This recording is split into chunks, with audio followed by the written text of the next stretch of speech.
Class 12 subject sociology chapter number 1 संरचनात्मक परिवर्तन। यह समस्त सामग्री एनसीईआरटी से ली गई है जो कक्षा 12 के विद्यार्थियों के लिए उपयुक्त है। इतना ही नहीं, विभिन्न प्रतियोगी परीक्षाओं के लिए भी तथ्यात्मक चीज़ें एनसीईआरटी से ही ली जाती हैं और उसे ही मान्यता प्राप्त है। आप देखें आगे, भारत में सामाजिक परिवर्तन एवं विकास। वर्तमान को समझने के लिए यह जरूरी है कि उसके अतीत के कुछ पक्षों की भी जानकारी हो। अतीत का यह ज्ञान किसी भी व्यक्ति या समूह या फिर भारत जैसे पूरे देश को जानने हेतु आवश्यक है। भारत का इतिहास काफी समृद्ध एवं विस्तृत है। भारत के अतीत की जानकारी प्राचीन एवं मध्यकालीन भारत को जानने से मिलती है, जबकि आधुनिक भारत को समझने के लिए जरूरी है कि भारत के औपनिवेशिक अनुभवों को जानें। भारत में आधुनिक विचार एवं संस्थाओं की शुरुआत औपनिवेशिकता की देन है। उपनिवेशवाद के प्रभाव के कारण भारत ने आधुनिक विचारों को जाना। यह एक विरोधाभासी स्थिति भी थी। इस दौर में भारत के पाश्चात्य उदारवाद एवं स्वतंत्रता को आधुनिकता के रूप में जाना। वहीं दूसरी ओर इन पश्चिमी विचारों के विपरीत भारत में ब्रितानी उपनिवेशवादी शासन के अंतर्गत स्वतंत्रता एवं उदारता का अभाव था। इस तरह के अंतः विरोधी तथ्यों से भारतीय सामाजिक संरचना एवं संस्कृति में परिवर्तनों की दिशा दी एवं उन पर प्रभाव डाला। ऐसे अनेक संरचनात्मक और सांस्कृतिक परिवर्तनों के बारे में अध्याय 1 और 2 में चर्चा की गई है। अगले कुछ पाठों में यह साफ उभर कर आएगी किस प्रकार भारत में सामाजिक सुधार और राष्ट्रीय आंदोलन, हमारी विधि व्यवस्था, हमारा राजनीतिक जीवन और संविधान, हमारे उद्योग एवं कृषि, हमारे नगर और हमारे गांव, इन सब पर उपनिवेशवाद के विरोधाभासी अनुभवों का गहरा प्रभाव पड़ा। उपनिवेशवाद के साथ हमारे इन विरोधाभासी संबंधों का प्रभाव आधुनिकता पर भी पड़ा। इसके कुछ उदाहरण जो हम अपने आप जीवन में पाते हैं वे इस तरह से हैं। हमारे देश में स्थापित संसदीय, विधि एवं शिक्षा व्यवस्था ब्रिटिश प्रारूप व प्रतिमानों पर आधारित है। यहाँ तक कि हमारा सड़कों पर बाएं चलना भी ब्रिटिश अनुकरण है। सड़क के किनारे रेहड़ी व गाड़ियों पर हमें ब्रेड, आमलेट और कटलेट जैसे खाने की चीज़ें आमतौर पर मिलती हैं। और तो और एक प्रसिद्ध बिस्कुट निर्माता कंपनी का नाम भी ब्रिटेन से संबद्ध है। अनेक स्कूलों में नेक टाई पोशाक का आप देख सकते हैं यह चित्र किस प्रकार से आधुनिकता का पश्चिमी संस्कृति का हमारे भारतीय समाज पर असर पड़ा। इन दृश्यों से आप समझ सकते हैं बखूबी। आगे देखें आप, एक अनिवार्य हिस्सा होता है। कितनी पाश्चात्य है हमारे दैनिक जीवन में उपयोग में आने वाली इन चीज़ों में हम प्राय पश्चिम की प्रशंसा करते हैं, लेकिन अक्सर विरोध भी करते हैं। ऐसे बहुत से उदाहरण हैं हमें अपनी रोजमर्रा की जिंदगी में देखने को मिलते हैं। इन उदाहरणों से पता चलता है कि ब्रिटिश उपनिवेशवाद अब भी हमारे जीवन का एक जटिल हिस्सा है। हम अंग्रेजी भाषा का उदाहरण ले सकते हैं जिसमें बहुआयामी और विरोधात्मक प्रभाव से हम सब परिचित हैं। उपयोग में आने वाली अंग्रेजी मातृभाषा ही नहीं बल्कि हम पाते हैं कि बहुत से भारतीयों ने अंग्रेजी भाषा में उत्कृष्ट साहित्यिक रचनाएं भी की हैं। अंग्रेजी के ज्ञान के कारण भारत को भूमंडलीकृत अंतर्राष्ट्रीय बाजार में एक विशेष स्थान प्राप्त है। लेकिन यह भी नहीं भूला जा सकता कि अंग्रेजी आज भी विशेषाधिकारों की द्योतक है। जिसे अंग्रेजी का ज्ञान नहीं है उसे रोजगार के क्षेत्र में परेशानियों का सामना करना पड़ता है। लेकिन दूसरी ओर अंग्रेजी भाषा का ज्ञान अनेक वंचित समूहों के लिए लाभकारी सिद्ध हुआ है। दलितों के संदर्भ में ये बातें उपयुक्त हैं। परंपरागत व्यवस्था में दलितों को औपचारिक शिक्षा से वंचित रहना पड़ा था। अंग्रेजी के ज्ञान से अब दलितों के लिए भी अवसरों के द्वार खुल गए हैं।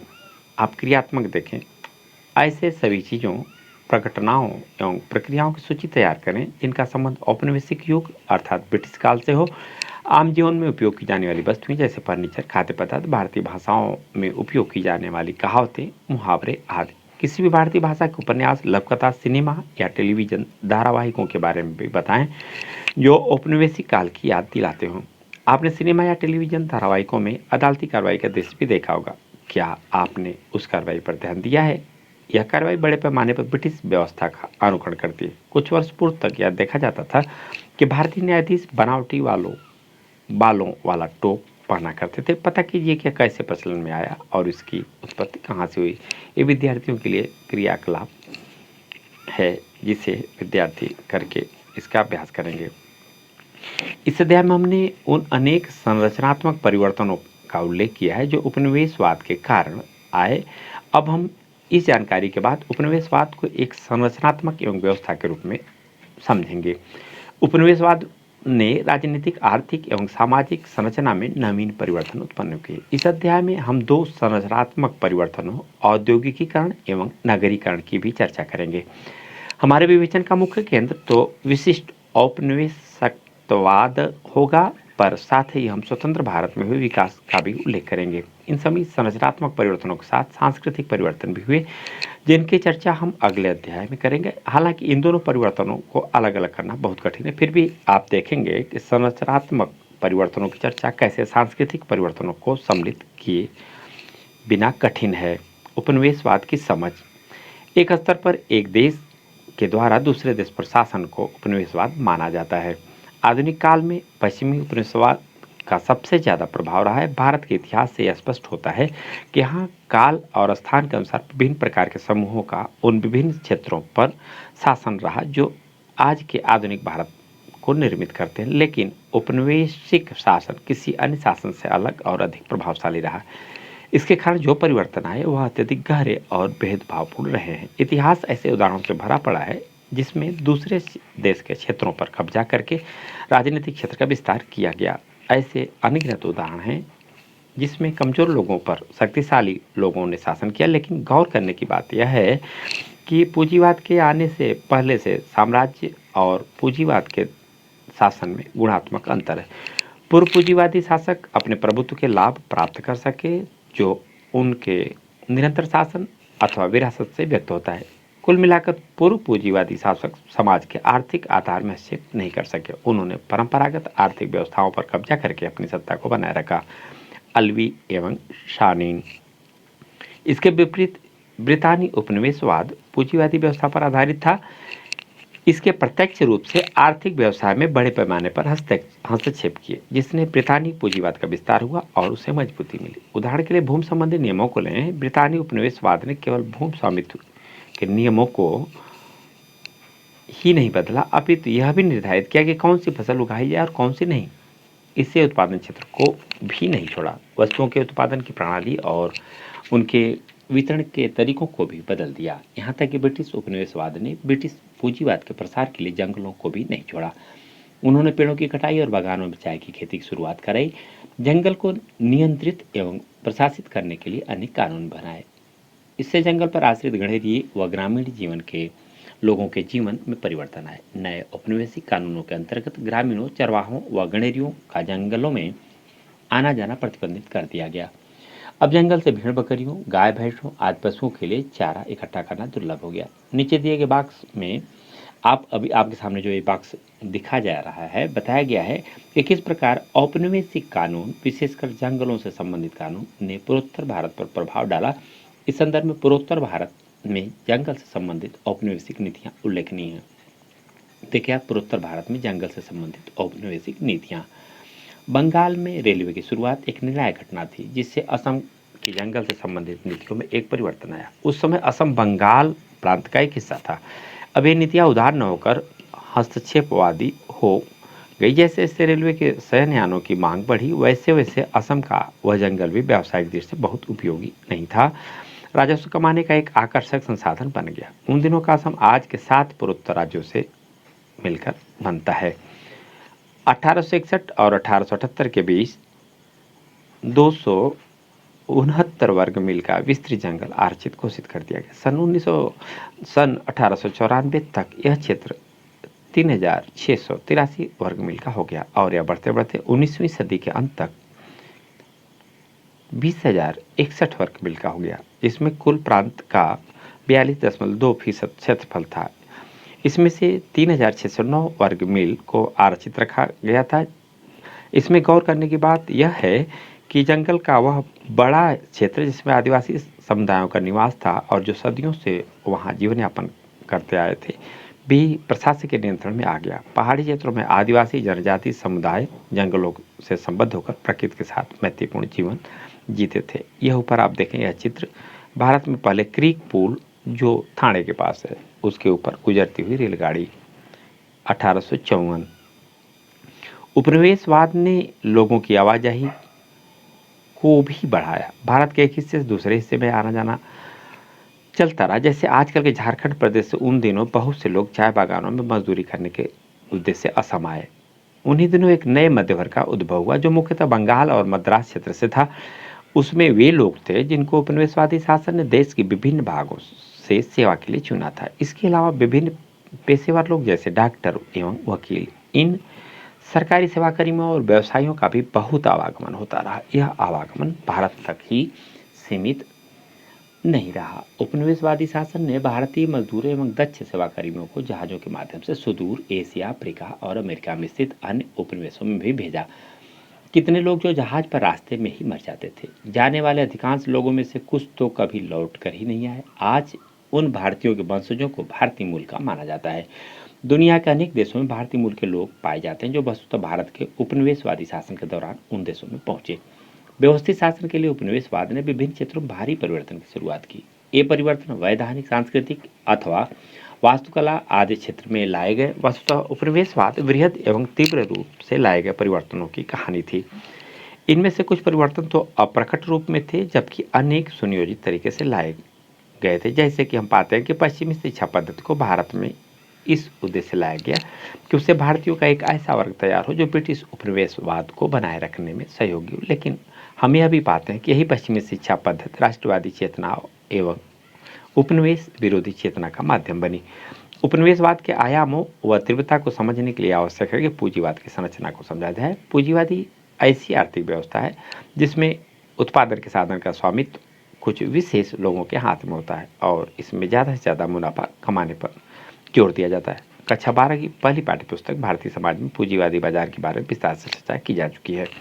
पश्चिम में पूंजीवाद का प्रारंभ एक जटिल प्रक्रिया के फलस्वरूप हुआ। इस प्रक्रिया में मुख्य रूप से यूरोप द्वारा शेष दुनिया की खोज, गैर यूरोपीय देशों की संपत्ति और संसाधनों का दोहन, विज्ञान और तकनीक का अद्वितीय विकास और इसके उपयोग से उद्योग एवं कृषि में रूपांतरण आदि सम्मिलित है। पूंजीवाद को प्रारंभ से ही इसकी गतिशीलता, वृद्धि की संभावनाएं, प्रसार, नवीनीकरण, तकनीक और श्रम के बेहतर उपयोग के लिए जाना गया। इन्हीं गुणों के कारण पूंजीवाद ज़्यादा से ज़्यादा लाभ सुनिश्चित करता है। पूंजीवादी दृष्टिकोण से बाजार को एक बृहद भूमंडलीकृत रूप में देखा गया। पश्चिमी उपनिवेशवाद का पश्चिमी पूंजीवाद के विकास से अन्योन्याश्रित संबंध है। यही बात औपनिवेशिक भारत के संदर्भ में भी कही जा सकती है। भारत में पूंजीवाद के विकास के कारण उपनिवेशवाद प्रबल हुआ और इस प्रक्रिया के दूरगामी प्रभाव भारत की सामाजिक, सांस्कृतिक, आर्थिक और राजनीतिक संरचना पर पड़े। अगले भाग में हम औद्योगिकरण और नगरीकरण के बारे में जानेंगे, समझेंगे कैसे उपनिवेशवाद के प्रभाव से कुछ विशिष्ट प्रारूपों का उद्भव हुआ। अगर पूंजीवादी व्यवस्था सशक्त आर्थिक व्यवस्था बन सकती है तो राष्ट्र राज्य भी सशक्त एवं प्रबल राजनीतिक रूप ले सकता है। आज यह बड़ा स्वाभाविक लगता है कि हम जब राष्ट्र राज्य में रहते हैं और हमें राष्ट्रीयता यानी राष्ट्र की नागरिकता स्वाभाविक रूप से प्राप्त है। क्या आपको पता है कि पहले विश्व युद्ध के पूर्व अंतर्राष्ट्रीय आवागमन के लिए पासपोर्ट का चलन अधिक चलन नहीं था। कुछ ही क्षेत्रों के लोगों के पास यह उपलब्ध था। समाजों का संगठन सामान्य इन आधारों पर नहीं होता था। राष्ट्र राज्य एक विशिष्ट प्रकार के राज्य के लिए उपयोगी है जो कि आधुनिक समाज का लक्षण है। सरकार को एक विशेष क्षेत्र टेरिटरी में संप्रभुता प्राप्त होती है और इसमें रहने वाले लोग एक राष्ट्र के नागरिक होते हैं। नेशन स्टेट या राष्ट्र राज्य राष्ट्रवाद के उदय से घनिष्ठ रूप से संबद्ध है। राष्ट्रवादी सिद्धांत के अनुसार किसी क्षेत्र विशेष में लोगों के समूह को स्वतंत्रता एवं संप्रभुता प्राप्त होती है। उन्हें अधिकार प्राप्त होता है कि वे अपनी स्वतंत्रता और संप्रभुता का इस्तेमाल करें। वे प्रजातांत्रिक विचारों के उद्भव का महत्वपूर्ण हिस्सा है। अध्याय 3 में आप इसके बारे में विस्तार से जान पाएंगे। आपको आश्चर्य हो रहा होगा कि उपनिवेशवाद और राष्ट्रवाद के सिद्धांत तथा प्रजातांत्रिक अधिकार के बीच विपरीतार्थक संबंध हैं। हमने जाना है कि उपनिवेशवाद का मतलब साधारणतः विदेशी शासन जैसे भारत में ब्रिटिश शासन से है, जबकि इसके विपरीत राष्ट्रवाद का निर्देश था कि भारत के लोग या किसी भी उपनिवेशीय समाज के लोगों को संप्रभु होने का समान अधिकार है। भारतीय राष्ट्रवादी नेताओं ने इस विरोधाभास को सही समय पर समझा। उन लोगों ने घोषणा कर दी कि स्वाधीनता उनका जन्मसिद्ध अधिकार है। वे राजनीतिक एवं आर्थिक स्वाधीनता के लिए लड़े। आप देख सकते हैं यहाँ पर यह बॉक्स नंबर 2 सन 1834 से लेकर 1920 तक भारत के अनेकों बंदरगाहों से नियमित रूप से जहाज आते थे। उन जहाज़ों में विभिन्न धर्मों, लिंग, वर्गों व जातियों के लिए भारतीय लोग होते थे जिन्हें कम से कम 5 साल के लिए मॉरिशस के बागानों में मजदूरी के लिए पहुंचाया जाता था। इसके लिए कई दशकों तक लोगों का चयन मुख्यतः बिहार प्रांत के, विशेषकर पटना, गया, आरा, सारण, तिरहुत, चंपारण, मुंगेर, भागलपुर और पूर्णिया जिलों में से होता था। अब आप आगे देखें, नगरीकरण और औद्योगिकीकरण। औपनिवेशिक अनुभव। औद्योगिकरण का संबंध यांत्रिक उत्पादन के उदय से है, जो शक्ति के गैर मानवीय संसाधन जैसे वाष्प या विद्युत पर निर्भर होता है। बहुत सारी पश्चिमी समाजशास्त्री पुस्तकों में यह बताया गया कि अति विकसित परंपरागत सभ्यताओं में भी खेत या जमीन पर उत्पादन से संबंधित कार्य करने के लिए अधिकाधिक मानवों की आवश्यकता होती थी। अपेक्षाकृत निम्न तकनीकी विकास की वजह से बहुत ही कम लोग कृषि के कार्य से अतिरिक्त कुछ अन्य आसान व्यवसाय कर सकते थे। इसके विपरीत औद्योगिक समाजों में ज़्यादा से ज़्यादा रोजगार वृत्ति में लगे लोग कारखानों, ऑफिसों और दुकानों में कार्य करते थे। औद्योगिक परिवेश में कृषि संबंधी व्यवसाय में लोगों की संख्या कम होती थी। यह देखने में आया कि पश्चिम में 90% लोग कस्बों और शहरों में रहते हैं, क्योंकि वहीं पर रोजगार और व्यवसाय के अवसर अधिक होते हैं। अतः हम नगरीकरण और औद्योगिकरण से जोड़कर देखते हैं। ये दोनों प्राय एक साथ होने वाली प्रक्रिया है, लेकिन हमेशा ऐसा नहीं होता। उदाहरण के लिए ब्रिटेन औद्योगिकरण से गुजरने वाला पहला समाज था, जो सबसे पहले ग्रामीण से रूपांतरित होकर नगरीय देश बना। आप यह चित्र देख लें यहाँ पर।